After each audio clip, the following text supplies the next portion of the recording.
সম্পর্ক পুরনো হচ্ছে, ভালোবাসা কমছে এবং ঝগড়া দিন দিন বাড়ছে। তোমাদের সম্পর্কে আগে যে একটা ম্যাজিক ছিল সেটা কোথাও মিসিং। যে তোমাকে সারাক্ষণ মিস করতো সে কিন্তু এখন তোমাকে ঠিক করে পাত্তাও দিচ্ছে না।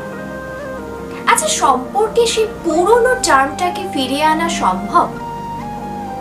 যে তোমাকে মিস করতো না সে কি তোমাকে এখন আবার নতুন করে মিস করতে শুরু করতে পারে? আজকে আমি এই টপিকেই কথা বলবো।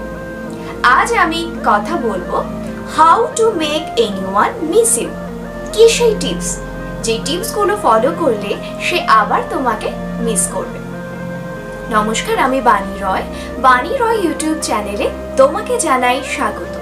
আমি আমার ইউটিউব চ্যানেলে নিয়মিত আবৃত্তি এবং মোটিভেশনাল ভিডিও আপলোড করি। ভিডিও যদি ভালো লাগে চ্যানেলটিকে অবশ্যই সাবস্ক্রাইব করো, লাইক করো, কমেন্ট করো এবং অবশ্যই তোমাদের সমস্যার কথা আমাকে কিন্তু জানাতে পারো।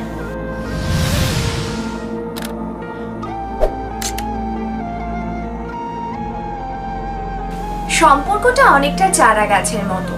তুমি একটা চারা গাছ লাগালে তাহলে কি হবে? তাহলে কি গাছটা পাতায় পাতায় এবং ফুলে ভরে উঠবে? না, সেই চারা গাছটাকে যত্ন করতে হবে, নিয়মিত জল দিতে হবে, চারা গাছটা যাতে রোদ পায় সেই ব্যবস্থা করতে হবে এবং নিয়মিত পরিচর্যা করতে হবে। সম্পর্কটাও তেমনি। একটু পুরনো হলো তাই তুমি অবহেলা করবে, এমনটা হয় না। তুমি চারা গাছটার যেমন যত্ন করবে ঠিক তেমনই সম্পর্কটাকে যত্ন করে রাখতে হয়, না হলে সম্পর্কটা চারা গাছের মতোই মরে যায়। আমি তোমাদের সাথে কিছু টিপস শেয়ার করব, যে টিপসগুলো তোমরা যদি ফলো করো সে তোমাকে আবার মিস করবে। এবার একটু কথা বলে রাখি যে আমি এই ভিডিওটা সম্পর্কটাকে বেটার করার জন্য করেছি। তোমরা কিন্তু এই টিপসগুলোর বেশি মাত্রায় ইউজ করবে না, তাহলে কিন্তু তোমাদের মধ্যে দূরত্ব আসতে পারে। সুতরাং মন দিয়ে টিপসগুলো শোনো এবং কমেন্ট করে আমাকে অবশ্যই জানিও ভিডিওটা তোমাদের জন্য হেল্পফুল কিনা। নাম্বার 1, প্রিয় মানুষটি মেসেজ বা ফোন করলে এখন থেকে হামলে পড়বো না।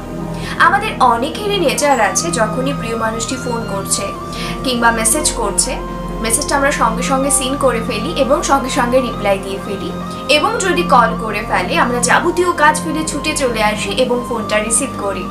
এবার থেকে একটু সময় নিয়ে করব, হামলে পড়বো না। তার কারণটা কি? যে জিনিসটা আমরা সহজে পাই না আমাদের কিন্তু আগ্রহ সেটার উপরেই বেড়ে যায়, তাই না? যেটা আমরা ইজিলি পেয়ে যাই সেটার উপর আমাদের কিন্তু ততটা আগ্রহ থাকে না।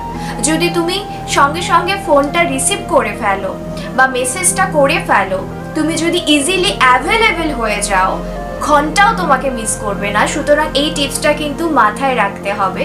এবার থেকে একটু টাইম নিয়ে, আবারও বলছি একটু টাইম নিয়ে মেসেজের রিপ্লাই করব এবং কলটা রিসিভ করব, এবং এটা তাকে বোঝাবো যে কিছু একটা চেঞ্জ হচ্ছে। যেই মুহূর্তে সে নোটিস করবে যে কিছু একটা চেঞ্জ হচ্ছে, কিছু একটা বদল হচ্ছে, সে কিন্তু তোমাকে মিস করতে বাধ্য। নাম্বার 2, তাকে মিস করছো এটা বলা বন্ধ করে দাও। আমরা অনেকেই যেটা করি, কথায় কথায় আমাদের প্রিয় মানুষটিকে বলে দিই যে আমি তোমাকে অনেক ভালোবাসি বা আই লাভ ইউ, বা অনেকে বলে যে আই মিস ইউ। এই ধরনের কথাগুলো যারা বলো তারা কিছুদিনের জন্য বলা বন্ধ করে দাও। যেই মুহূর্তে থেকে তুমি এই কথাগুলো বলা বন্ধ করে দেবে, তোমার প্রিয় মানুষটি ভাববে যে কিছু তো ভুল হচ্ছে। যে মানুষটা আমাকে রোজ লাভ ইউ বলতো, যে মানুষটা রোজ আমাকে মিস ইউ বলতো, সে আমাকে কেন লাভ ইউ বলছে না, কেন মিস ইউ বলছে না। যেই মুহূর্ত থেকে এটা রিয়ালাইজ করবে, বিশ্বাস করো হাজার কাজের মাঝখানে থাকলেও সে শুধু তোমার কথা ভাববে, সে তোমাকে মিস করবে। আমরা তো এটাই চাইছি, তাই না? Number 3, use social media. আমরা প্রত্যেকে সোশ্যাল মিডিয়াতে আছি। এবার যখন তুমি দেখাবে যে তুমি হ্যাপি আছো, তোমার ফ্রেন্ডের সাথে তুমি ঘুরতে গেলে বা ফ্যামিলি ফাংশন অ্যাটেন্ড করলে বা নিজের কিছু ছবি তুললে এবং সেগুলো পোস্ট করলে, যে মুহূর্তে তোমার প্রিয় মানুষটি দেখবে না যে তুমি অনেক বেশি হ্যাপি আছো, অথচ তুমি দেখাচ্ছ যে তুমি খুব বিজি, তুমি তার ফোনটা ঠিক সময় তুলতে পারছো না, তার মেসেজটা করতে পারছো না, সে কিন্তু তোমাকে নোটিস করা শুরু করবে।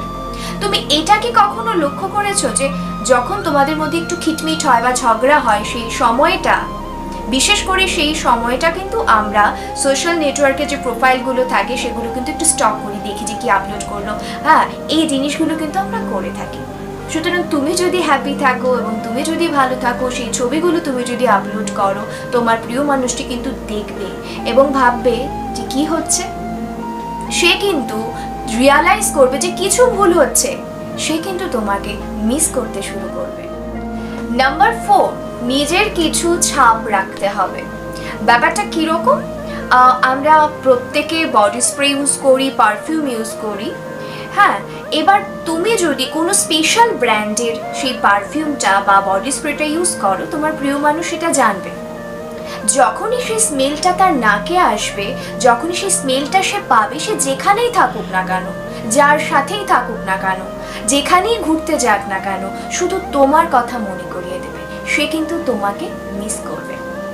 এটা আমি বললাম পারফিউমের ক্ষেত্রে বা বডি স্প্রের ক্ষেত্রে। এটা কিন্তু একইভাবে যদি কোনো স্পেশাল কবিতা থাকে যে তোমরা এই কবিতাটাকে আবৃত্তি করো, কিংবা কোনো গানের লাইন যেটা তোমরা একসাথে গুনগুন করতে বা করো, সেই গানটা যদি এরকম হয়, সে কিন্তু যেখানেই থাকুক না কেন তোমার কথা সেই গানটা শুনলেই মনে করবে। হয়তো কোনো স্পেশাল মোমেন্টে তোমরা একটা গান শুনছিলে দুজন, সেই গানটা যখনই শুনবে কোথাও, সে কিন্তু তোমার কথা মনে করবে। তাই নিজের কিছু ছাপ রাখার চেষ্টা করো। নাম্বার 5, ভীষণ ইম্পর্ট্যান্ট, যত্ন করো। তুমি যাকে ভালোবাসো তার যত্ন করো। যেটা আমি একেবারে প্রথমেও বলেছি, সম্পর্কটা চারা গাছের মতো, তাই যত্ন করতে হবে। প্রথমে যেইভাবে তার খেয়াল রাখতে, এখনো তার খেয়াল রাখো। চেষ্টা করো একসাথে সময় কাটাতে, একসাথে কোয়ালিটি টাইম স্পেন্ড করার চেষ্টা করো। আমি জানি এখন আমরা প্রত্যেকে ব্যস্ত, সময় করে হয়তো সময়টা বের করতে পারি না, তারপরও আমাদের উচিত একসঙ্গে সময় কাটানো। এতে কিন্তু রিলেশনশিপ প্রচণ্ড রকমভাবে স্ট্রং হয়, যেটা আমাদের ভীষণ দরকার। তোমরা রেস্টুরেন্টে গেছো, না হয় একজন আরেকজনকে খাইয়ে দিলে, ব্যাপারটাকে মনে হবে যে বাচ্চামো, কিন্তু তারপরও কিন্তু এটা ভালোবাসা বাড়াতে সাহায্য করে, এটা আমার মনে হয়। এবং চেষ্টা করো ছোট ছোট সারপ্রাইজ দিতে, ছোট ছোট গিফট দিতে। দামি কিছুর কথা বলছি না, ছোট ছোট সারপ্রাইজ দাও, গিফট দাও। যে মানুষটাকে ভালোবাসো তাকে দেখাও যে তুমি তাকে ভালোবাসো। এটা ভীষণ ইম্পর্টেন্ট। তোমার মনে আছে কিন্তু তুমি বলতে পারছো না, তুমি মাঝে মাঝে জাহির করো ভালোবাসাটা, যেটা কিন্তু রিলেশনশিপ স্ট্রং করতে ভীষণভাবে হেল্প করে। কেন বলছি এই টপিকটার কথা, এই যত্ন করো টপিকটার কথা কেন বলছি? কারণ যেই মানুষটাকে ভালোবাসো তার তো যত্ন করতে হবে। যেই মানুষটাকে তুমি সব সময় যত্ন করবে, এটা যদি তুমি ফলো করো স্ট্রংলি, সেই মানুষটা কিন্তু তোমাকে সারা জীবন ভালোবাসবে। সে কিন্তু সারাক্ষণ তোমাকে মিস করবে, তোমাদের মধ্যে কোনো ঝামেলাই হবে না। সুতরাং এই 5 নাম্বার পয়েন্টটা কিন্তু ভীষণই ইম্পর্টেন্ট, ভালোবাসো, যত্ন করো। এই ছিল আজকের 5টা টপিক, 5টা টিপস। কেমন লাগলো আমাকে কিন্তু অবশ্যই জানাবে। ভিডিওটি হেল্পফুল কিনা কমেন্ট করে জানাবে, এবং আরও যে কোনো মতামত যেটা তোমার মনে হয় এই ভিডিও রিলেটেড আমাকে জানাতে পারো তোমাদের সমস্যার কথা। আমি চেষ্টা করব আমার মতো করে সেটাকে সলভ করার।